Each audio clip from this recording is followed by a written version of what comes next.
stori Lenny to. Mae'n mynd yn syrffedus, r'un peth bob tro. Fi, gwybod y stori, am nôl a mlaen, stori bugeiliaid a doethion ac un seren lan. Dwi'n ei gwybod i hefyd am lan a nôl, stori Joseph a Mair a'r babi'n ei chôl. Ran hynny, dwi'n ei gwybod i mewn a mas, gwybod taw Herod oedd yr hen frenin cas. A'i gwybod i, odw, am mas a mewn, am gorws brawychus angylion a'i tiwn. Gwranda fy nghyfaill, gwybod lot, yng nghanol manylion fe goddes i'r plot. Cer nôl at y stori, drych eto ar y dweud, a hola, nid pwy, ond beth maen nhw'n neud. Y bugeiliaid sy'n gwylio i praidd rhyw nos, sdim rhyfedd y clywon o'r neges glos.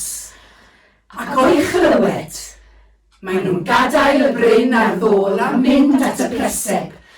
Dim eistedd nôl, dim dweud so what a chysgu jacos, ond mentro at Iesu yn hywyllwch y nos. A'r doethion, rwy'n astudio'r awyr uwchben, pan maen nhw'n gweld golau'r un seren wen, dyn nhw ddim yn dweud, na ddiwedd y gwaith. Na, maen nhw'n mynd a dechrau ar antur faith. Ar ôl penod y geni, mae'r llyfr i gyd yn sôn am bobl sy'n symud o hyd. Pobl sy'n gwrando mwyn clywed y gair, ac o'i glywed, pobl sy'n chwilio mab Mair. Dire, gwrandawn ni eto yn glistiau i gyd, am sŵn traed yr Iesu'n teithio drwy'r stryd. Ac wedyn, o'i glywed, gad i ni fynd, achos dyna yw ystyr y stori fy ffrind. Mynd at y preseb, mynd at y cryd, mynd fydd Nadolig, a mynd o hyd. A'r rhyfeddod y stori yw, bob tro'n ddiffail. Os awn i'w geisio, rydyn siŵr o'i gael.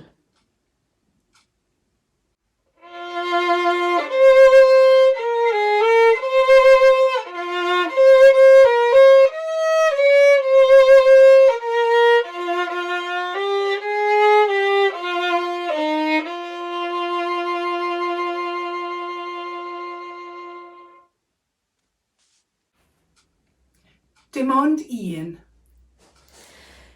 Bryd hynny y methlem Jwdea, roedd cannoedd o deithwyr blin yn gwythio i ffordd i'w gwestai.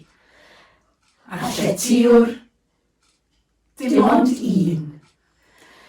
Roedd dwsinau o weision mewn palas yn barod i blygu glin a chredu, petasen nhw'n gwybod. A Herod, dim ond un. Ac roedd 3 gwrdoeth o'r dwyrain, a thwr o fugeiliaid ar fryn, a lliaws o angylion llawen.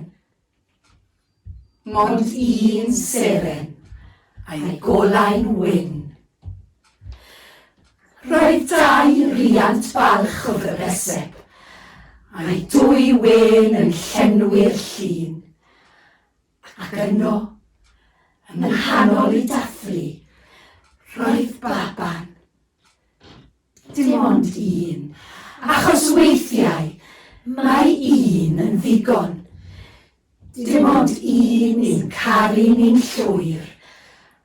A heno, mae'r un hwnnw'n ein haros, yn aros, er ei bod hi'n hwyr.